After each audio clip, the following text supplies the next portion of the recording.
Hello friends, मैं doctor Mahesh Gupta, senior consultant gastroenterologist in Dharamshala Narayan hospital. अक्सर हमने देखा है हेपेटाइटिस का नाम सुनते ही लोग डर जाते हैं। तो हेपेटाइटिस यानी कि लिवर इन्फेक्शन, क्या हमें सही में डरने की जरूरत है? अगर इसमें डरने की जरूरत है तो क्यों है, और अगर डरने की जरूरत नहीं है तो हमें क्या करना चाहिए अगर किसी को हेपेटाइटिस बताया जाता है या लिवर में कोई इन्फेक्शन है या लिवर की कोई बीमारी बताई जाती है। तो बात करते हैं लिवर की। लिवर हमारी बॉडी का एक बहुत इंपॉर्टेंट ऑर्गन है जो बॉडी के बहुत सारे काम, digestion, excretion, metabolism, immunological function, बहुत सारे काम करता है। अगर लिवर में कोई इन्फेक्शन होता है तो उसको हम बोलते हैं हेपेटाइटिस।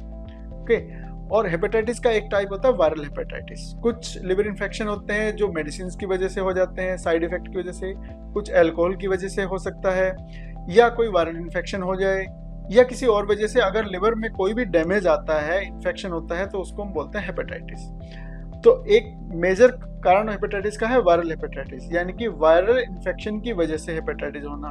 दूसरा इंपॉर्टेंट है एल्कोहलिक हेपेटाइटिस, यानी जो लोग शराब ज़्यादा पी लेते हैं या बहुत लंबे समय से ड्रिंक्स करते आते हैं, उनको लिवर डैमेज होता है, उसको बोलते हैं एल्कोहलिक हेपेटाइटिस।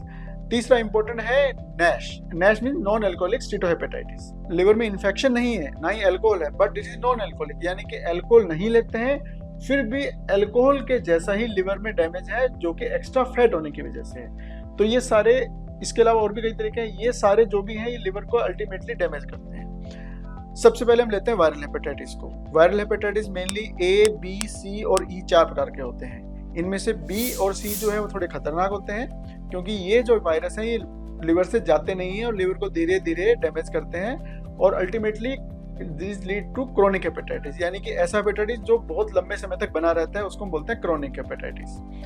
हेपेटाइटिस ए और ई के जो वायरस हैं वो छोटे समय के लिए, यानी कम समय के लिए लिवर को इन्फेक्शन करते हैं और जल्दी से बॉडी से निकल भी जाते हैं। इसको हम बोलते हैं एक्यूट हेपेटाइटिस, यानी कि थोड़े कम समय के लिए जो हेपेटाइटिस होता है। सभी प्रकार की हेपेटाइटिस में पीलिया हो सकता है, बॉडी में थकान होना, हल्का बुखार होना, कमजोरी होना, खाने का मन नहीं करना, उल्टी जैसा लगना, ये सब हो सकते हैं। हेपेटाइटिस ए और ई में डरने की ज़्यादा जरूरत नहीं है, क्योंकि ये सेल्फ लिमिटिंग होता है। इसमें पीलिया बनता है, थोड़ा बढ़ता है, कुछ समय बढ़ा हुआ रहता है, फिर अपने आप कम हो जाता है। ये इसका एक फिक्स पैटर्न है। इसमें घबराने की जरूरत नहीं है, ना ही झाड़ फूंक की जरूरत है, ना ही कोई विशेष परहेज करने की जरूरत है। हेपेटाइटिस बी और सी अपने आप खत्म नहीं होता है, इसके लिए एक स्पेसिफिक कुछ ट्रीटमेंट होते हैं जो अपने डॉक्टर से मिलकर हमें लेना चाहिए, और हेपेटाइटिस बी और सी को भी अच्छे से कंट्रोल किया जा सकता है, ट्रीट किया जा सकता है। इसी प्रकार एल्कोहलिक हेपेटाइटिस, स्टीटोहेपेटाइटिस जो फैट की वजह से, उसका भी इलाज संभव है। और अगर हमें इनमें से कोई भी चीज़ डायग्नोस होती है तो अपने डॉक्टर से सलाह करके हमें इसका ट्रीटमेंट करना चाहिए। झाड़ फूंक करना, बहुत ज़्यादा परहेज करना या अजीब अजीब से नुस्खे अपनाना, ये लिवर को बल्कि डैमेज ही करते हैं। तो हमें हमेशा अपने डॉक्टर से सलाह करनी चाहिए।